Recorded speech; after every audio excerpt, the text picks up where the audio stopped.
Hey, welcome to Sunday's show. I didn't expect to be on the air today, so I don't expect a lot of you to be here either. But I decided last minute to do this. Give me a minute here. I'm uploading some files because, like I said, at the last minute, I decided to do some stuff, and we'll give people time to find us today. So give me a minute. I'm going to upload a couple files here, a couple picture files that I have because I want to share something with you. And we can do this. Okay. All right. So I didn't expect to do this today, but last minute I decided to do it. Go ahead and do a show. Um, I was out working in my yard all afternoon, so I'm all dusty. Uh, anyway, I don't have a book to read today, but I thought I would talk about some ghost stories. A lot of them local here in Sacramento, in this area. Hello, Nancy. I'm glad you're on because I got something to show you. Hey, if you want to pop on, I have something I want to share with you. So pop on, Nancy. I have something I want to show you. I should have used this during Nancy's show the other day, but I decided to do it today. For some reason, how the hell you'll get a bug up your butt and decide to do something. I decided to do that today. And like I said, I'm not expecting a lot of people today because I didn't really tease this thing. I just whipped it out about 20 minutes ago.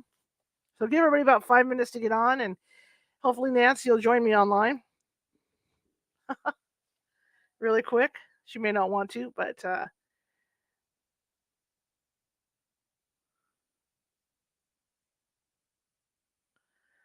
okay. Anyway, hang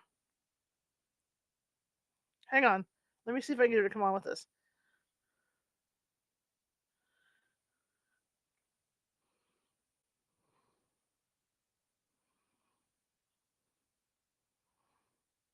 Okay, I'm still here, guys. I haven't gone anywhere. Okay. So maybe I can get Nancy to come on before I do this. But anyway, I really wasn't going to do this today, but hello, everybody. Yeah, just use your mic. You don't have to have a visual. Don't turn your camera on. Just use your mic because I want to show you something. Okay, I'll send you a link right now. That's what I get for forgetting. Give me a second. I'm going to coordinate this. Like I said, I really wasn't going to go on tonight, and it's funny because all of a sudden, as I was coming in the house from being in my backyard, I decided that I wanted to show you some stuff I had from the old city cemetery, and one of them has a picture of it's from Nancy's tours because we were talking about this Friday night with Nancy. So let me get a link over to Nancy. Let me email this real fast, guys. Just bear with me real quick because this is all last minute for her and it's last minute for me. So let's just do this. Uh, Having to respond so fast is scary. Okay. Someday I'll learn to spell Nancy's name. Matz. There we go. Link. See, I get Nancy's going to join in via audio today because I want to show this to everybody, and I'd rather have her see it too. All right, Nancy, I sent you the link just now. Hello, everybody. Glad to see you. Normally, I'm going to read on a Sunday, but this Sunday I'm doing something a little different. I had a bunch of work to do outside, and wow, looks like I'm puffed up a little bit here. Probably something from outside. Let me look at myself. Oh, it must be the shadows. Um, Normally I'll read out of a haunted book. I'm going to do that next Sunday.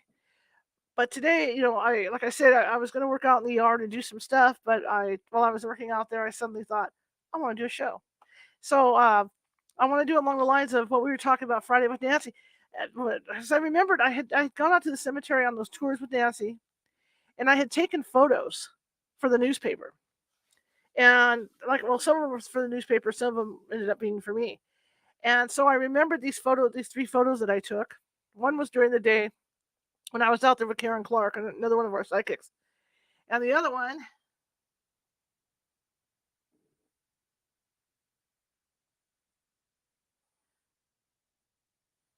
just go into the stream and then turn your camera off and turn the mic on. You don't have to use your camera. You can just turn the camera off just like you do with Zoom. Use the stream. But anyway, So I would shoot. I was real creative with my camera back then, and I would shoot with infrared. And if anybody's ever like tried to shoot infrared with a non-digital camera, it's a chore. Here comes Nancy. It's a bit of a chore because it it's real light sensitive, which is what it's supposed to be. Let me see if we can get her out of announcement here. Can you hear me? Yes, I can finally. Okay. See, I told you.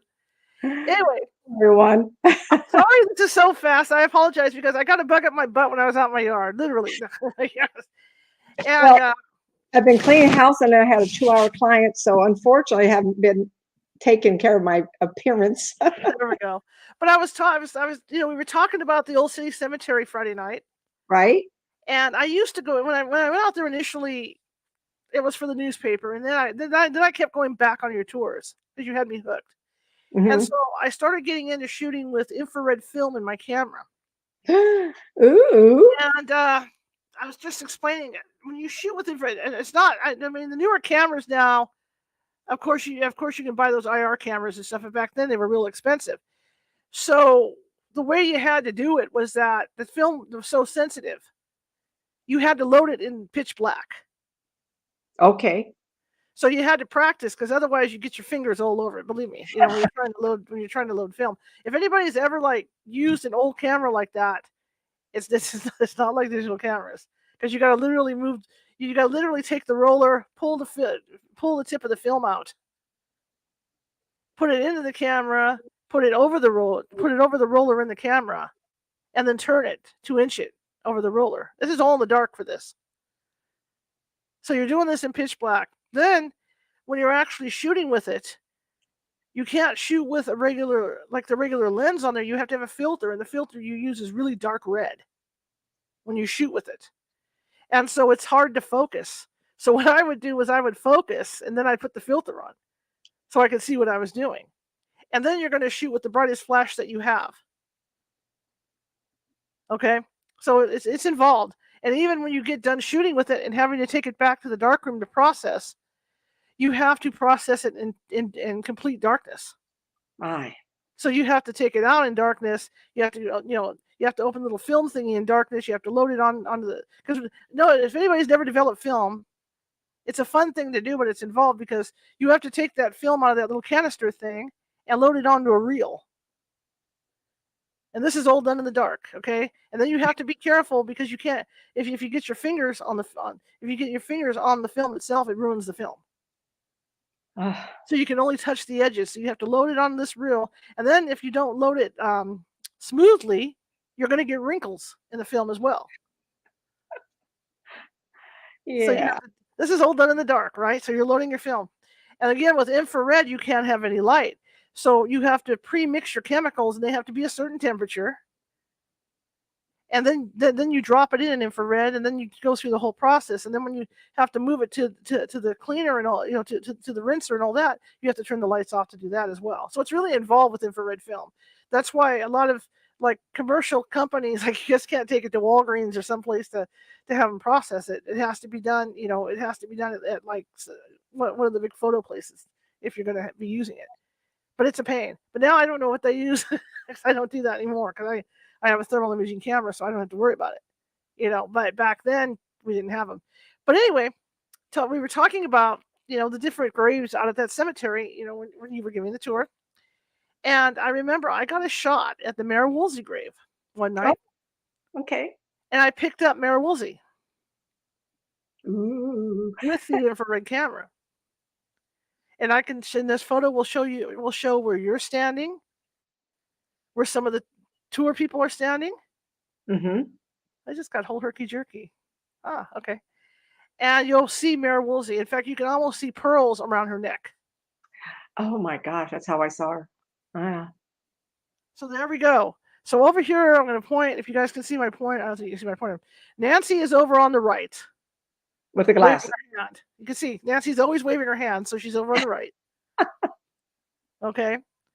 There's two people in front of me, obviously. There's three people. There's a gal with like blonde hair, with some foofy in her hair, off to the left. And then you got two people in front of me. There's a gal standing behind Nancy that looks like, oh my God, But yeah. Now, if you look above the guy in the white, Mayor Woolsey is right there on the edge of the grave. And look where Nancy's pointing. Is there a way you can kind of point that out? I may be a little lost. Okay, you're off to the right. All the way to the right. I'm the one with glasses and the light top, right? You're the one standing at the top, at the very top. At the top. When you look at that, there's 3 people on the right. Yeah. Okay, you're the one with the white top on the right. Let me put it back Okay. down here. Okay, you're at the very top. I don't know what top means because in the photograph shown to us, almost look like 2 pictures. And if it's all one frame, I'm all the way to the right. There's someone there with glasses. Is that me? I don't see anybody with glasses. Oh, well, it looks like there's glasses. Yeah. That could be you on all the way to the right, because it Mhm. looks like well, the one I have is the top of your head's cut off. Oh, Oh, I know what you're looking at. Yeah, Okay. Okay. that's you. I'm way at the top. So everybody looking, you'll see my chin and Yeah, I and that's you. lots of black hair.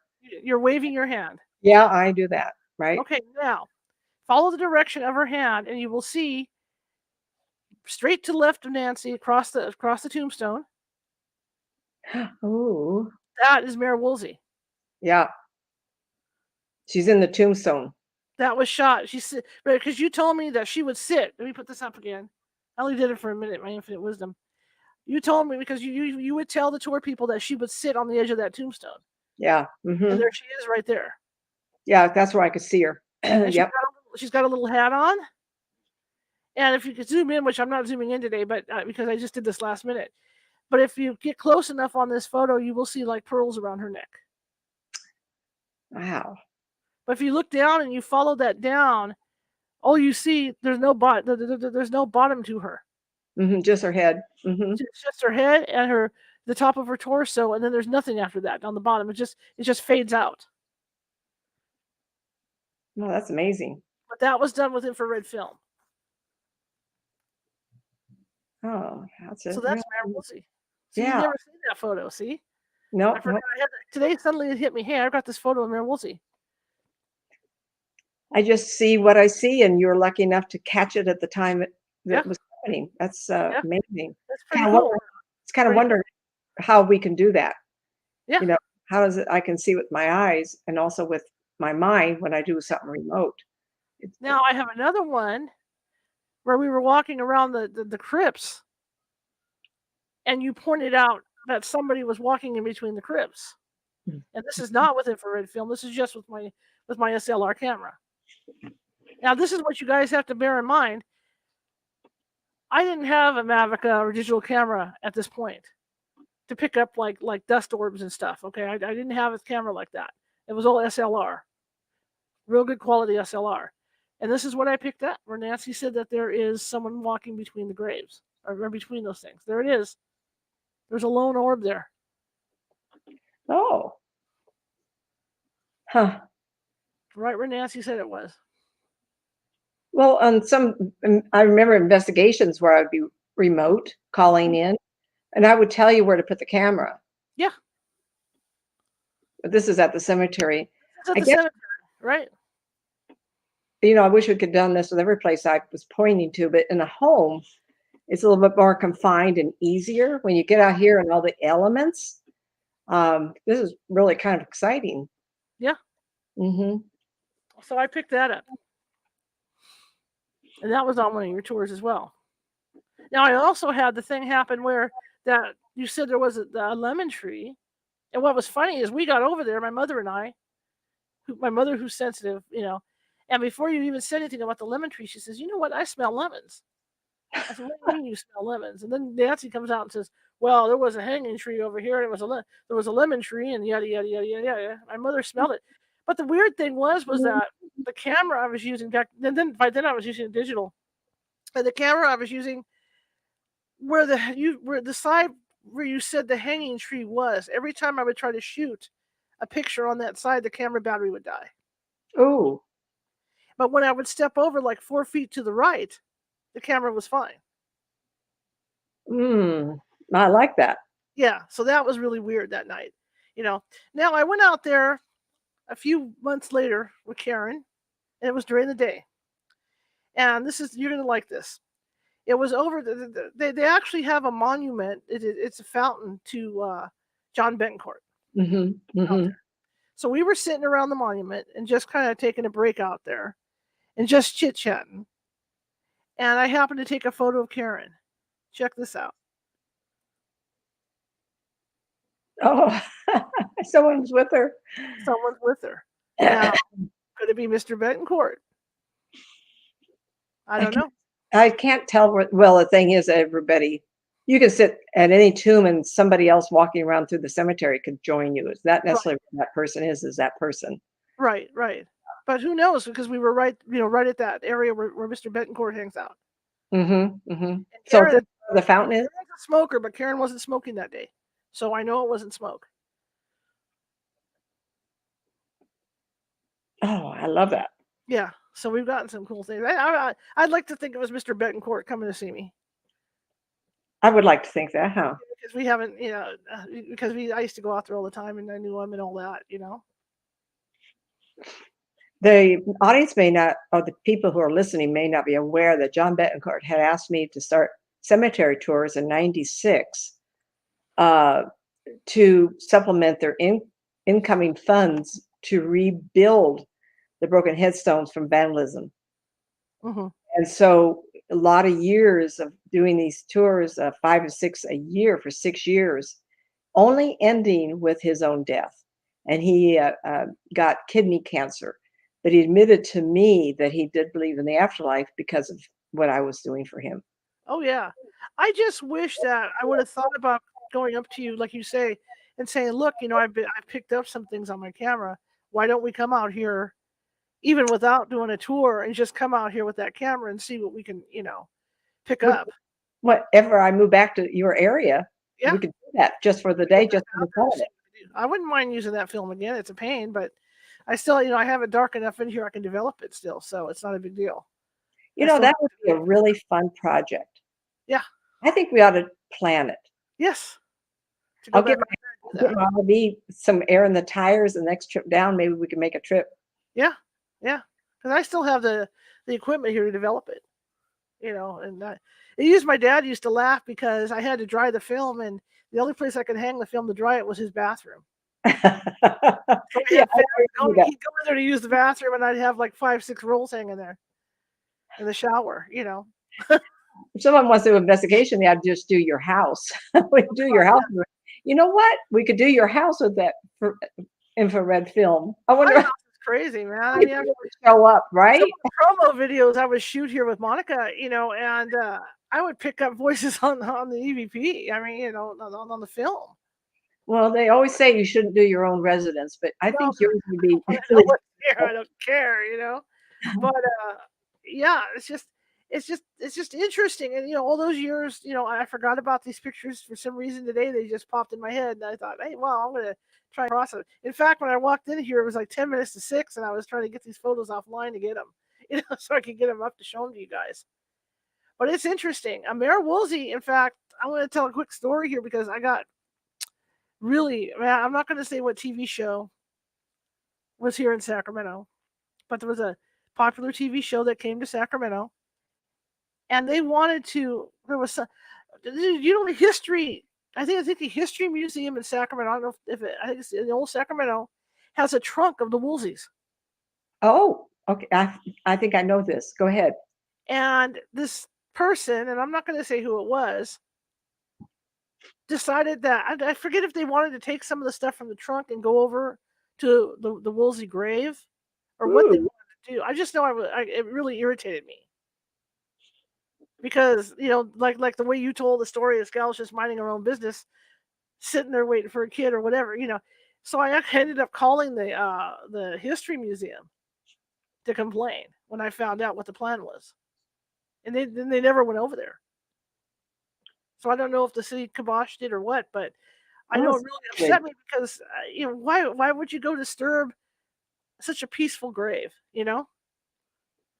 Well, if she happens to be just hanging around, Yeah, I mean, why she was why there bother that her? She's not bothering anybody. So it really irritated me. well, we have to take into consideration. She may not be a ghost, but how many years was I introducing her to a public that maybe have forgotten her? Yes. And spirit people tell me over and over, it's nice to be remembered. They're Yeah. afraid of being forgotten. Yeah. But my whole thing was that I just didn't want this particular person, because of their investigation style, Mhm. going over there and harassing her.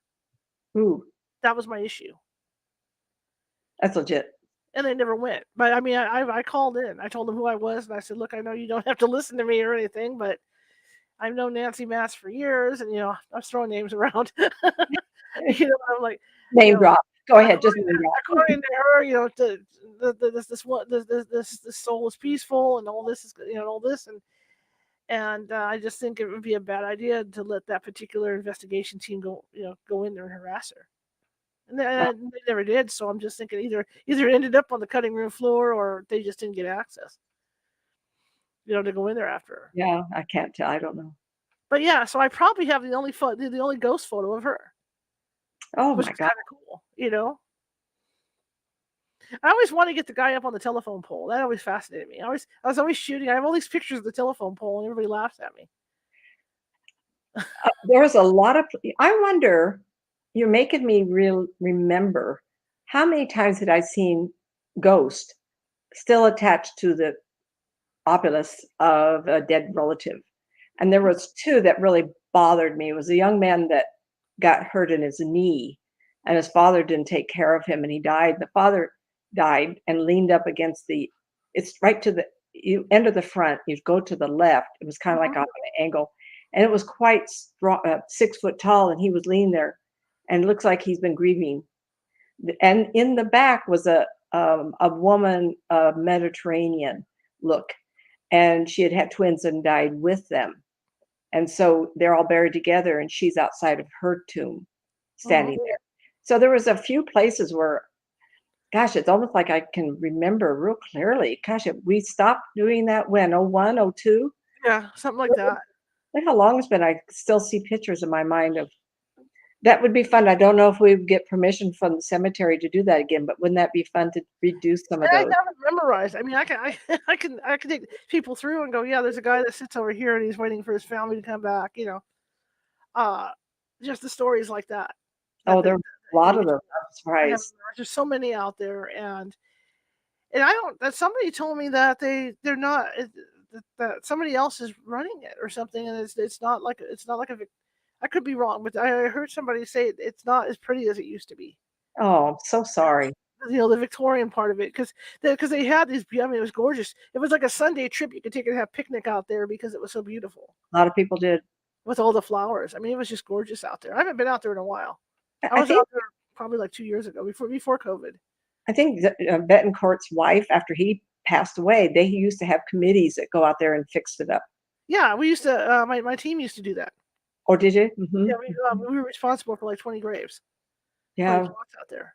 But I mean, I haven't been out there for a couple of years. So, I mean, once COVID hit, the whole right. world changed, so nobody went anywhere. But it is an interesting place. But I did want to show that to you because I forgot I had those. I don't think I ever showed those to you. Mm-mm, no. That I had actually caught Mare Woolsey, and I was so proud of that because, if you guys, it's actually on our website. If you guys want to check it out, it's at californiahaunts.org, and it'd be nice because you guys can go in there and zoom in on it because you can really see the pearls around her neck if you zoom in on that photo. If I'd have had time, 'cause like I said, I did this last minute. I'd have zoomed in for you guys, but I just didn't have time. I was lucky to get enough loaded before the show started. You know, I do that. I get these epiphanies, and in a way I have to go act on them. But it is a beautiful cemetery, and 10,000 graves, and some of them are older than, well, Mr. Sutter was buried there in 1865, and I understood there were some older ones in there. And right. you just go in to the right, Mr. Sutter's there, and it's been, gosh, maybe 18, 19 years since I've been there. But he's right there in the front with a big granite pop, 10 feet tall. It's very outstanding. He did a lot for Sacramento Valley, establishing a lot of Sacramento businesses and downtown area, the lower part. So it was quite an important place. There's some very famous people, Congress people, and really established people there. And I don't think it's gory to go. but Yeah. I do find it curious how many spirit people showed up. I Right. was amazed, and they like to go more at night only because the cars and hustle and bustle of people working is quieter. Right. And then when they show up, I'm kind of like bright eyed, bushy tail. My goodness, look at all these people showing up. I'm going, who are you? and they're and in their era and in their clothing, and the ones that we catch, we they would know their spot. It doesn't mean they're haunting it as much as they're getting attention. Right. Right. We need to let that be okay, that we're not there to make them go away. That's their Right. choice. And that's hard to discern. Right. A, someone who is a ghost and stuck because of grieving, and I pointed out two that were, and Hmm. you can't wake them up until they're ready, Right. no matter how long it takes. For the people that came in late, let me show these photos again. I know some of you came on to see the photo, and hang on a second. Let me straighten my body out. Like I said, I've been working in the yard. I'm all sore. Okay, this is Nancy used to give we talked about this on Friday's show. Nancy used to give tours of the cemetery. Really good tours, actually. Excellent tours. Sacramento, It got Center. really cold out there in October. I mean, we used to freeze our Oh, butts off out there. geez. But we could always feel the cold spots no matter what. Anyway, there's this one particular grave, Mare Woolsey, that's very popular grave out there for ghosts. Well, it's popular anyway. The story's real sad when you look her up. And what Nancy used to say is that she would sit on the tombstone waiting for her daughter or whatever. She was waiting for something. There's a lot of those out there that are waiting for something. And I used to shoot with infrared film and an SLR camera. And it's real difficult to shoot with. It's real difficult to process. And I happened to be out there one night with Nancy on the tour, and I actually got a photo of the ghost that sits on the edge of the tombstone. And here's the photo. So we got our directions together. Nancy is the one in the white with the dark hair at the very top on the right side. For And my dad. yeah, and she's talking about she's talking about the ghost that's sitting there. And if you look over to the left and you see that being that's all white, that is Mare Woolsey sitting where Nancy said she's supposed to be. And when you're able to zoom in on the photo, which you can do at our website at californiahaunts.org, in fact, it's under your submissions. You have to check that out. When you zoom in on that photo, you can actually see pearls around her neck.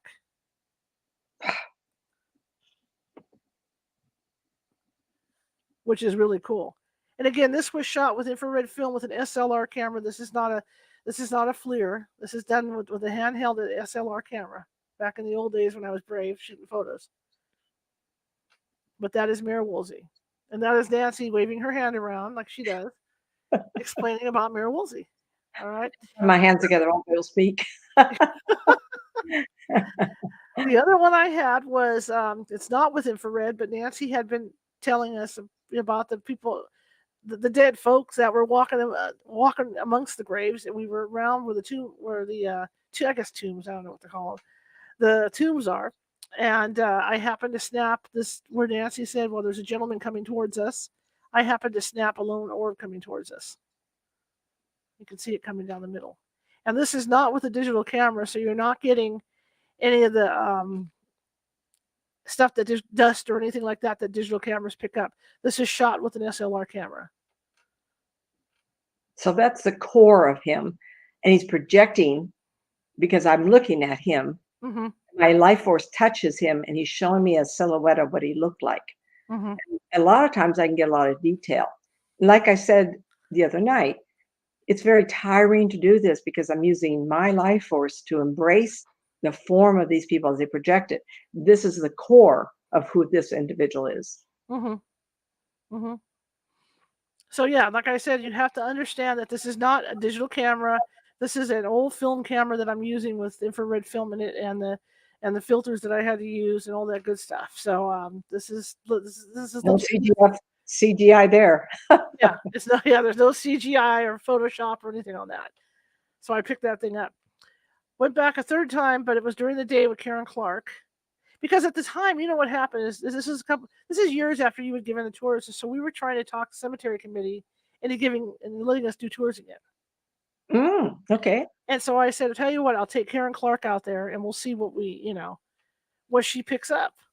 You guys know what Nancy used to pick up out there, so we'll take Karen Clark out there, who's never been out there, and see what she gets. So that's what we were doing that day. So the gentleman that used to run that tour, John Betancourt, who was really into it, passed away, and he'd been dead a couple of years. But they built a fountain in the middle of the cemetery out to him, which I didn't even know was there till that day. So we were drawn to this fountain. We sat down to take a break, and while Karen was sitting there, I just started taking random photos of Karen, and this is what came up in the photo. If you look off to her left. To her right. Yeah, to her right. I'm sorry, to my You're left. looking to the left of her. These directions. So was that Mr. Betancourt coming to say hi, or someone else coming to see Karen? Karen's a very gifted psychic, so could be anybody. But I did pick that up in that area. See, this is during the day. When people tell you there's no ghosts during the day, don't listen to them. And Mr. Betancourt and I would go out during the day. So Karen is clearly, she's meditating, she's quiet herself so she can hear. Yeah.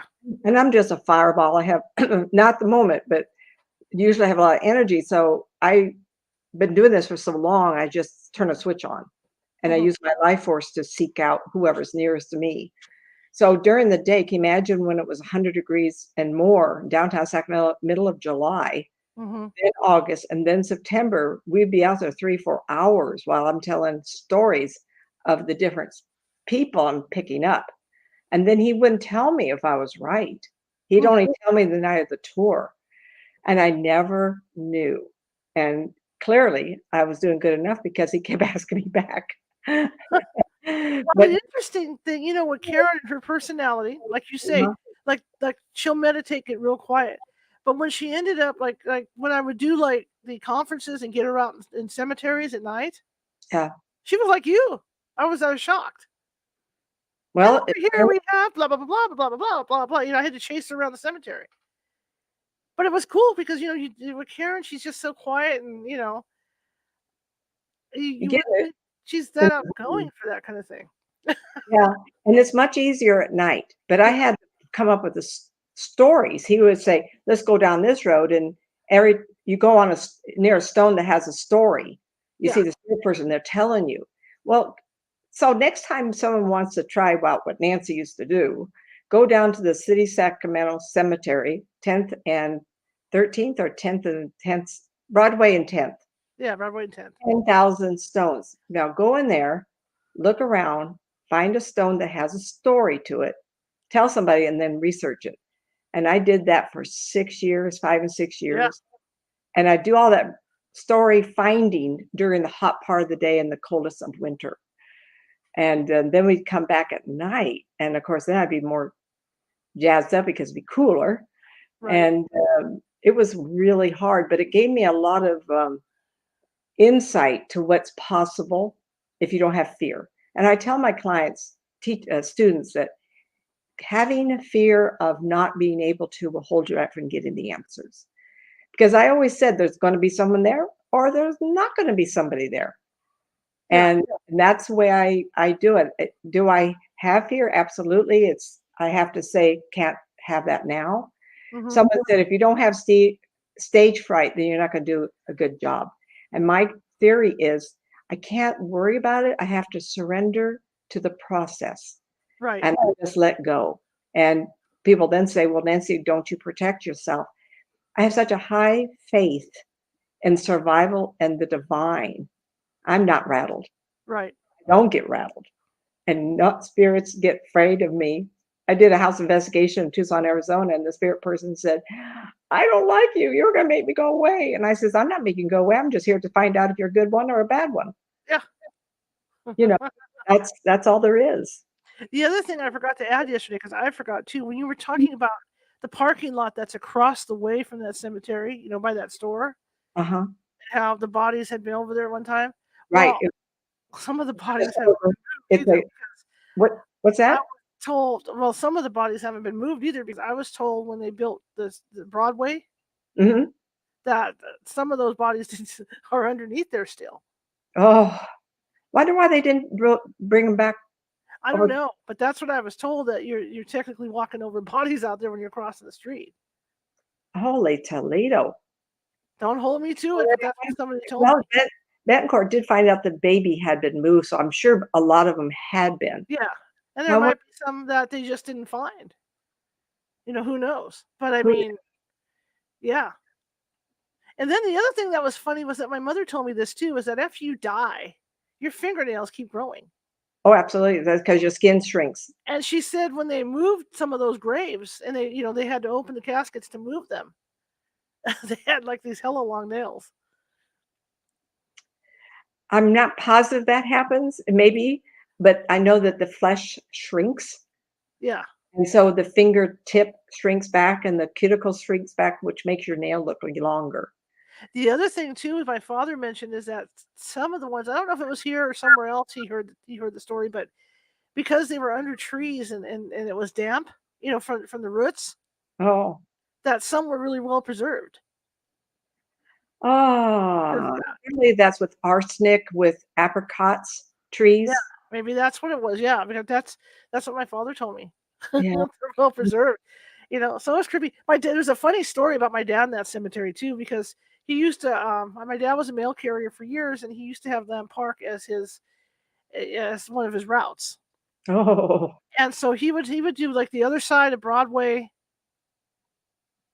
opposite Lamb Park, and then he'd do Lamb Park. So he would cut through the cemetery for a shortcut Mhm. on foot Oh, through this one great. area.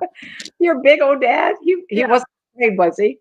So he's walking through there one day, and I guess he comes home and he's all excited. And he says, "You're never gonna guess what happened to me. I fell in a grave, Oh, in a grave or on it? in a grave, In a grave, okay. because apparently they were gonna have a funeral. That was one of the few funerals they had. Well, I mean, they probably have them there. We don't see them. You know what I mean? But I mean, and he said that they had dug the hole for the funeral, And he and he wasn't didn't see it. He lonely? was just walking, and boom, down he went. Oh, And they had to come get him out. He couldn't get out. He had to yell for the security guy to come get him. oh my gosh. Well, Pull him 20 out years of the grave over there. when we ended those tours, um, if I started in '96, of course, it'd be 2001. That's Right, 5, so it had to be 2002 possibly, because I know he had been dead a year, right, and then the committee, his wife, did a couple the next year tours, and that was the last. right. Um, the first part where all the stones are, that's the old part, Hmm. but if you walk from the front and you go straight through toward the back with the newer ones, and the newer graves don't have the headstones. Right, So I know that the cemetery boundaries had been extended where people were right, still buried. So right. when your father was a young man, he might have been still part of the front, not the front, but as you walk through, Yeah, um, yeah, to the newer yeah. burials. Yeah. And the other thing too, I used to love to go out and old cemeteries, even Cape Hay, places like Cape Hay Valley, and I used to love to take pictures of the unique tombstones. There's some really cool tombstones, like sometimes they'll depict what the person did for a living. Uh-huh. So, like in Cape Hay, there's a couple of these with these big logs on them with big saws on them Ah, because they're lumberjacks, right? So I take these photos of these great because I thought they were cool. You get some real unique and ornate stuff out there, and in different cemeteries. And if you walk around this cemetery, the one here in Sacramento, you'll find that stuff too. well, there was one, I don't know if you remember in the middle part, John had asked me what happened there, and I saw the reeves of a river bank. Right, And the 2 stones next to each other, I didn't realize it, but I said 2 brothers died in the water. And of course, then he explained to the audience that each stone belonged to each boy, and they found them dead in the reeves. But next to them, right behind them, or to the let's see, walk up to the stones and bodies are laid out to the left, and then the next aisle over was a stack of books, and that was the tombstone of a teacher. yeah, So that's very visible there, and there's a few of them that are really unique looking, something you don't think about every day. and the big bell for the firefighters Right? That's right. that's out there. So it's stuff you don't think about like that. She says, and there's also people out there. Not John Sutter is not the only one buried out there. Oh, A yeah. lot of famous people lived in Sacramento, and their graves are out there. And it's funny because you'll just be driving through there and see these big old graves like the Watt family. They were there. You know, the Crocker, the excuse me, The family. the Crocker family's out there. The Crocker Art Museum people. Kodak is out there. You know, there's a lot of famous people out there. So if you live in this area or you want to ever come visit Sacramento, that is the place to go. I mean, and And I think now they have like a brochure that they give you that you can they get at do. the entrance to tell you who's in there because Well, there's so many famous people in there. I suspect if it was existed in the late 1800s, if you died anywhere in the valley, you would want to be buried there with everybody else, Sure. kind of a caste system thing. Yeah. That, yeah, Yeah. rub elbows with the rich and famous. Oh yeah. But I mean, you could spend hours just wandering around this place, you know, looking at different famous people, you know, the graves and everything. It's just incredible in there, and it is a haunted cemetery. I mean, you know, there's a lot of cemeteries that are quiet, but this one is really active because these people are still doing their thing. You know, whether it's waiting for somebody or they might be out. You know, kind of reminds me of the one at Disneyland when you go through in a lot of ways. Sorta. The I haunted mansion, you know, it's because it's so especially when you walk through with Nancy or Karen because it's just like, oh, really over there, you know. I was surprised, and I think possibly a lot of people lived and were buried all through the valley.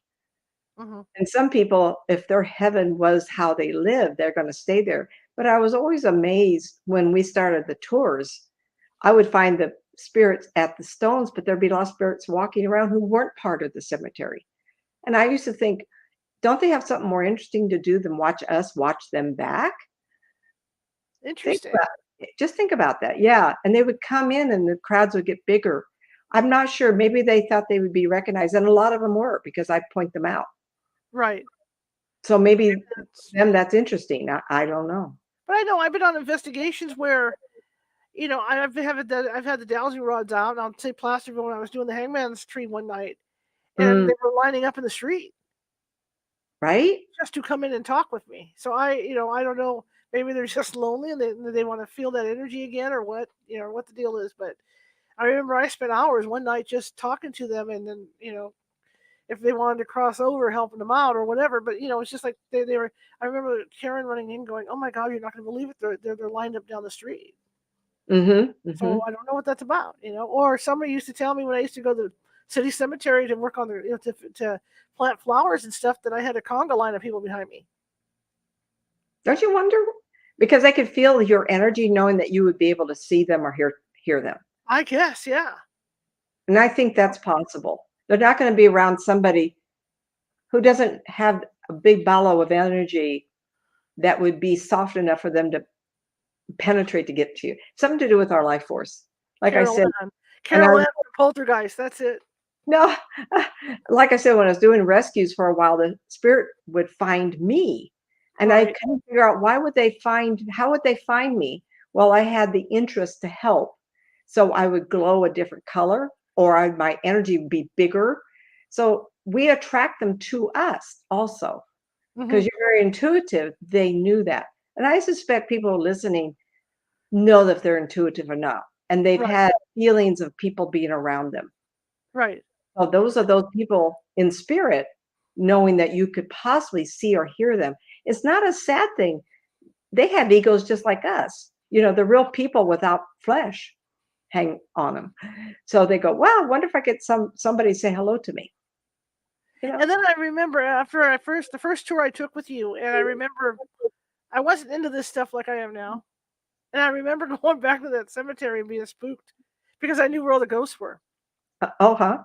And so every time I go by someplace, I'd be like, I don't want to be over here. There's something watching me over here. I don't want to be over here, you know.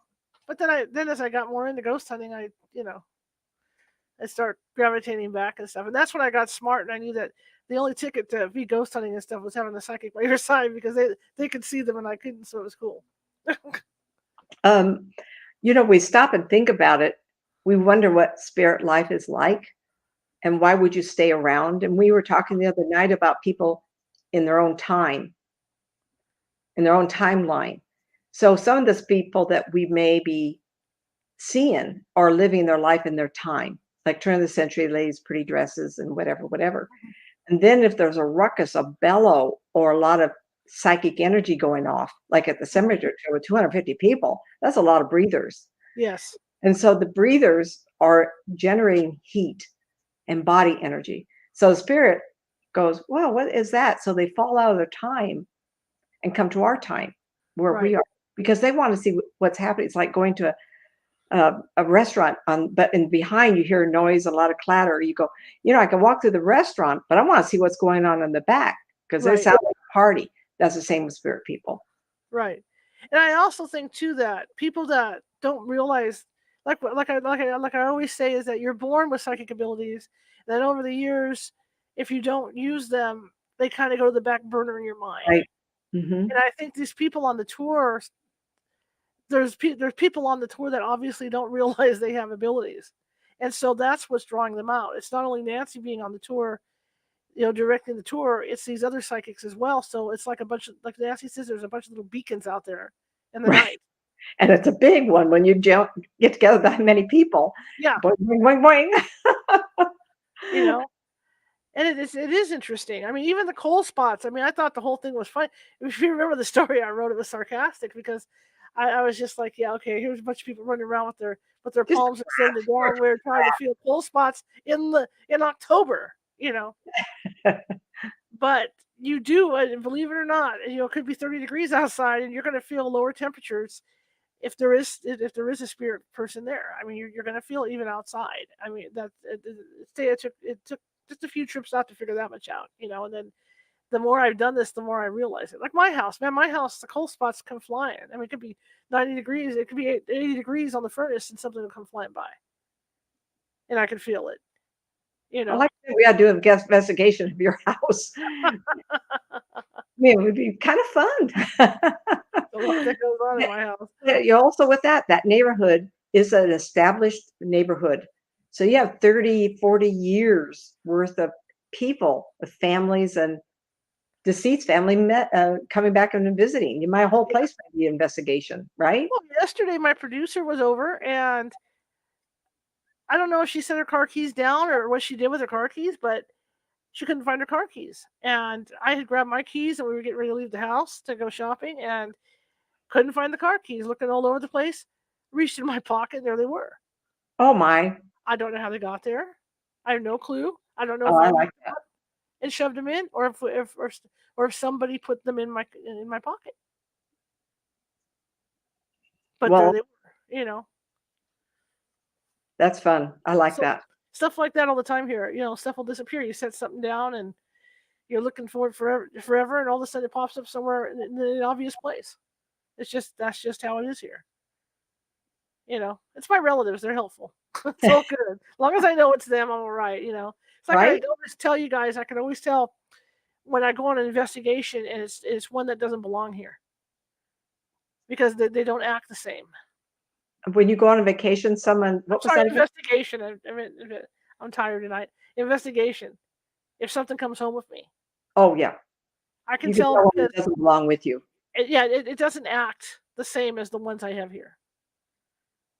The ones I have here are helpful and playful. If I get something that's gonna, like one time, I did an investigation and I have a through the wall air conditioner, and the front of the air conditioner got torn off and thrown across the room.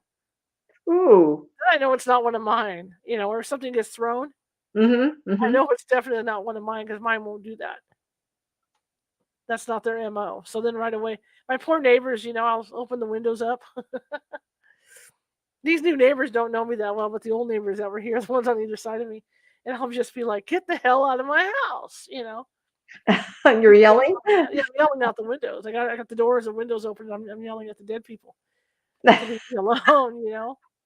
Or I've even gone as far as to I picked them up, like in Placerville. I picked one up at the Sequoia, and it came home with me. And the only answer to get rid of it wouldn't leave, so I finally took it out in the car and drove back up to the Sequoia and then opened the door and threw it out. You Oh, I would have liked to seen that. you, you do what you got to do to get rid of these things. Right, We don't mind because you know the ghosts that are in this house. I don't want to mention because right. my relatives listen, so I don't want to go there with who's here. But let's just put it this way: that I went to turn my TV off. That was after I'd done the investigation. It was a prelim. I went to turn my TV off, and I heard one male voice that I didn't recognize talking to the other male voice that I knew. Oh. And I'm like, who the hell are you talking to? you know? And then I go use the restroom, and I'm sitting there, and I feel a hand go up my spine. And I'm going, Mm. you don't belong here. Okay, And at that point, I got the doors open, and I'm yelling. Nothing happened. So the next day, because I had to go to work to Placerville anyway, so I just put him in the car. I had him come with me in the car, and I dumped him off in the morning. Now, I imagine the audience is thinking, how do you do that? How do you They're know? thinking that I've lost my mind too, but I haven't lost my mind. Honest to God, I haven't lost it. Because I even called the psychic that did the prelim with me. I called her and I said, "What do I do?" And she thought it was kind of funny. You know?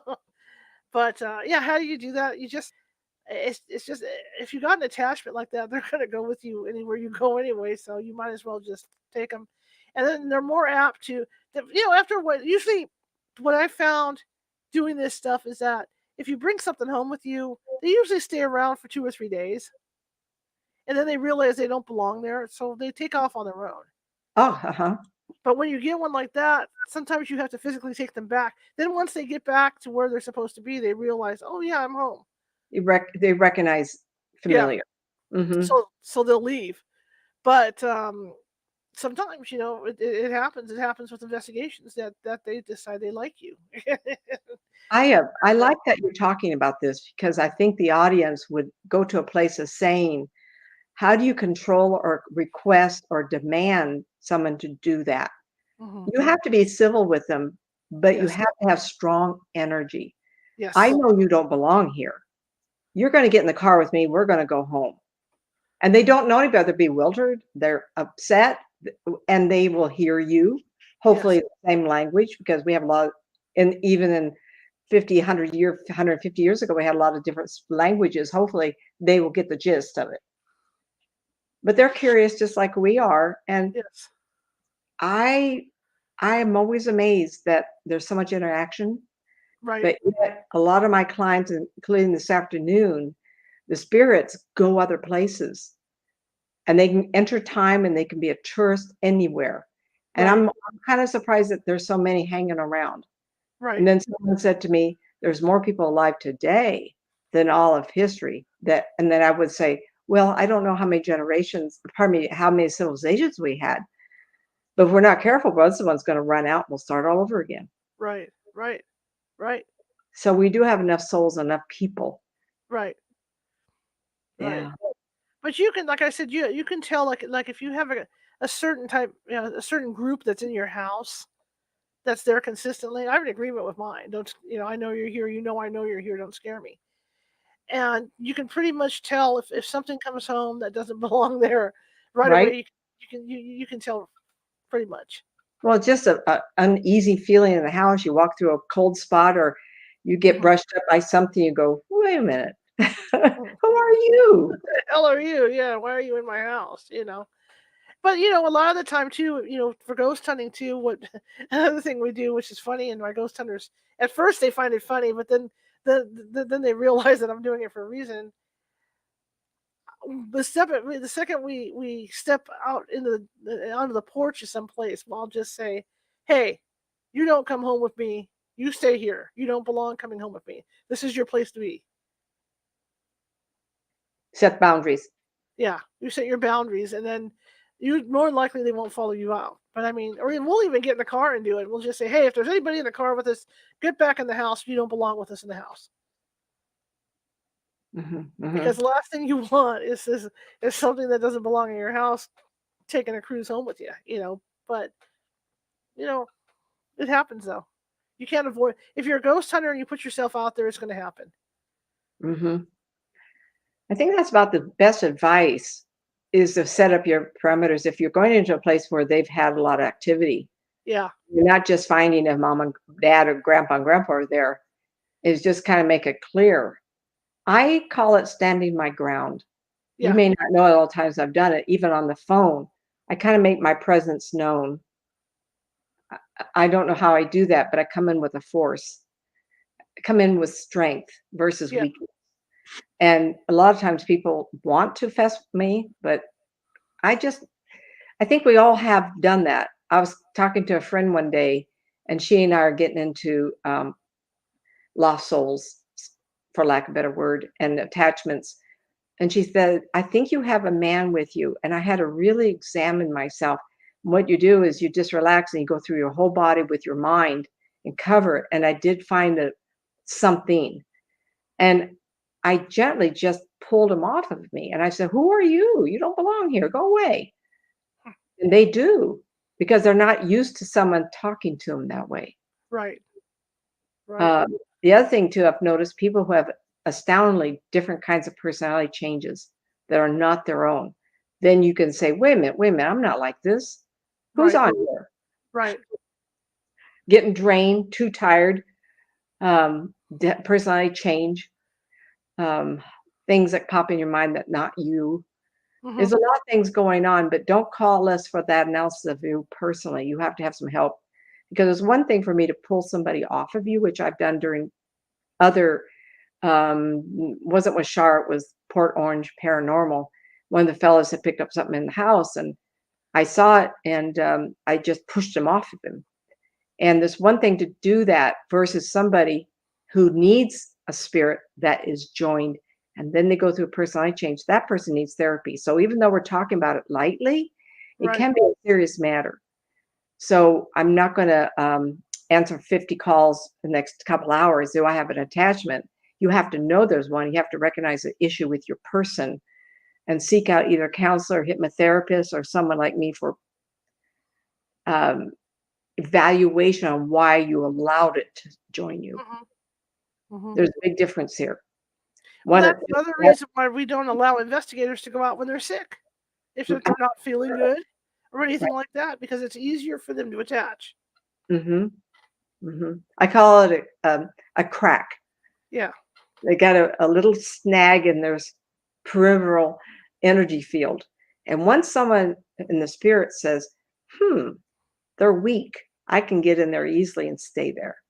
Mm-hmm. And it's not like you're bad or wrong, but how many times have anybody, I don't go out clubbing, but I'm sure a lot of people do. After work, they're exhausted, they're tired, they just want to have a good time, and maybe they got the sniffles. They're going to go out and put a pretty outfit on, a nice pair of whatevers, and hit the town, and then you don't feel good when you come back.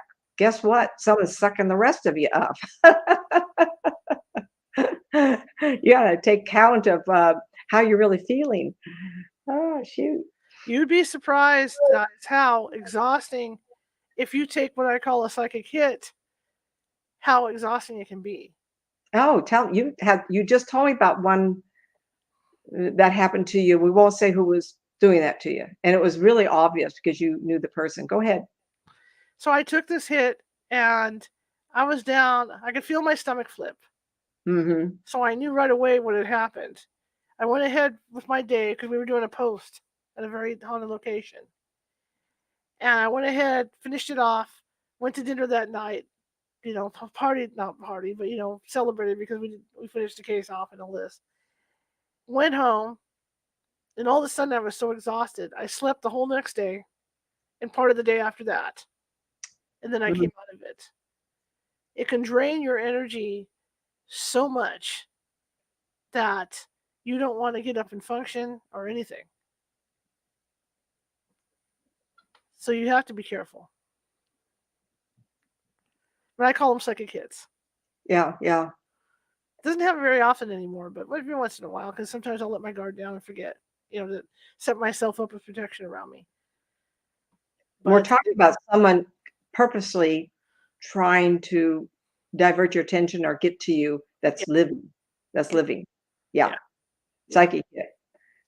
It used to worry me when I went to big events, because I've done this for so long. I was born this way, that I would worry that the other people there wanting to attract clients would be in a place of not wanting me to show up.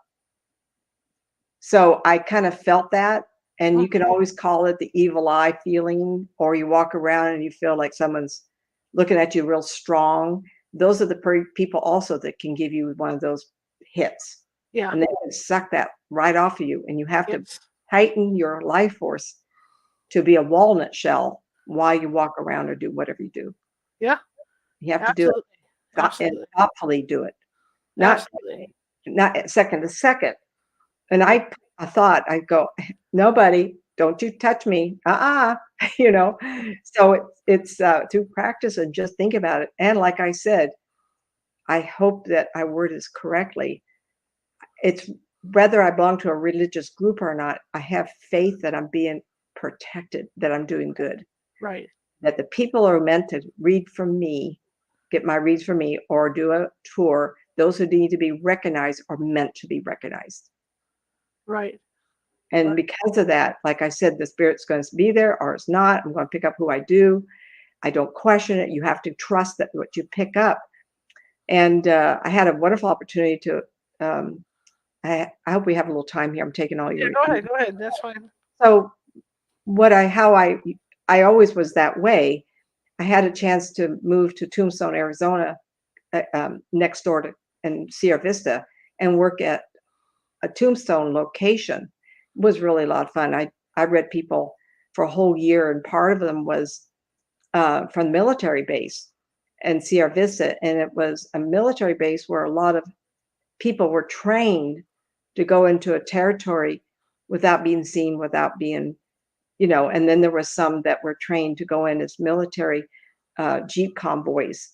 And I read 2 or 3 people in this whole platoon, and I ended up reading everybody, including the captain in charge. And a few times, this one lady came in, and I cannot judge what I'm going to see. I have to allow, no matter if I want to see it in that condition or not. But a man came in with the wounds of being blown up, and he come in with her, and I went, you're coming in because a friend of yours got killed while you're overseas, and he's here with you. And I described him. It was terrible. The lines of death were all over his body, and big gaping wounds where the body parts had been thrown out. And I said, were you there? Did you see it? And she says, yes, there was only a couple of us. And I picked up the body pieces and brought them back. And I said, you have to, and I'm telling you, this is a lesson for you people. And remember, don't call me with these stories, not tonight at least. When you witness a death or you witness the aftermath of destruction of the human flesh, do not think of those people in that regard, because they grieve along with you as the way they don't want to be remembered. When you think of them in that way, that's how they show themselves, because you hold on to their form as you last saw it. It must be terrible for young people in the military to witness the people next to them get blown, and for them to carry that to their old age and to death. But what about a teenager, a young adult, or a child on a play field, or people in a grocery market when they see this happen? That death occurred and was over within seconds. They've now in a perfect silhouette of themselves without the harm. We need to remember that, so that allows them to capture a healthier moment in time. And so I told this young woman who was in her fatigues, and the man was standing next to her in what he wore that time out in the field, and it was camouflage looking. And as he said to me, visualize how we had breakfast together. Now, how would I know that, right? So before they went, they all sat at the same table and they all ate. Does that happen every time? Not necessarily. Mhm. But I was right, because he showed me a picture. I let my ego aside. I let the picture be shown to me of them eating. And he said, have her remember us sitting together and having breakfast and what I looked like. And I saw her sit really still, and I could see in her face that she was remembering breakfast. And as she did so, his form became pure. The bloodied lines and the way it appeared to be damaged went away. I almost get emotional thinking about it, because in those seconds, she healed, but so did he. It's really profound. When I see these people walk around in spirit form, they're not, as the grave would be seen, the horrors of the grave. They're in their beautiful attire. Either that's what they were buried in, or there was their favorite dress or suit or uniform or parade costume, or I've seen all kinds of strange things, but it's not going to be in the throes of the death scene. So I want you, if we had this chance to talk tonight, then there's no mistakes that maybe there's someone in the group that's had an unfortunate situation. Mhm. let it go and remember them the day before, the day, the week, month, because that's how they would want to be remembered. Is there someone in the group that lost a youth, possibly a female? Hmm. I can't see the chat room, anybody, so I'm looking. I got a couple people coming late. We'll share the photos with you before we get off tonight. okay.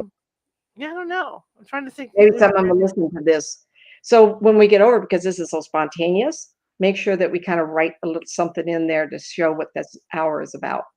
Yeah, you guys, the ones that were just coming on, Jerry and Athena, and I know Jen came in late. I didn't know if I was going to do a show tonight, but all of a sudden I got this thing in my head, and I thought I got to do a show tonight. And what it was is that we had been talking about the. Oh, Jerry says she lost a sister in the 70s. Okay, was she younger?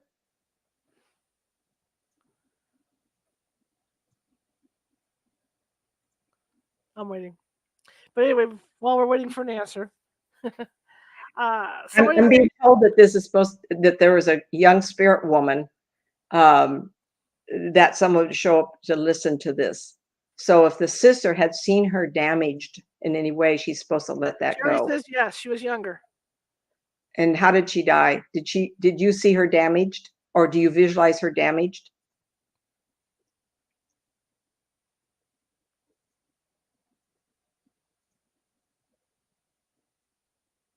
As she types in. Yes. Yes, she did?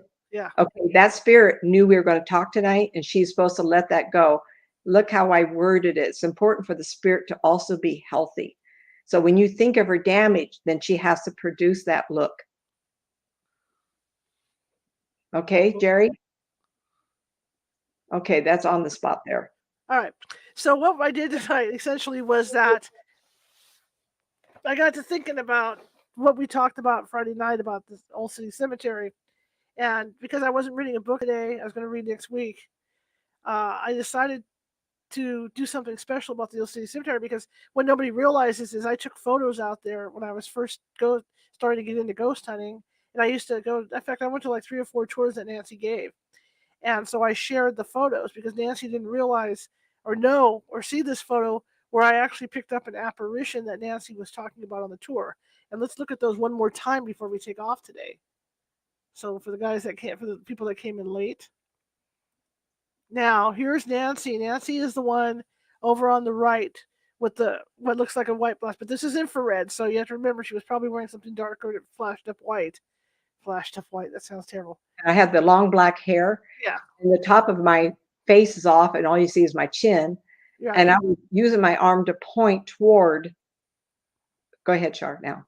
And the story that Nancy gave was that this woman waits for her daughter or something like that. So there's always somebody waiting.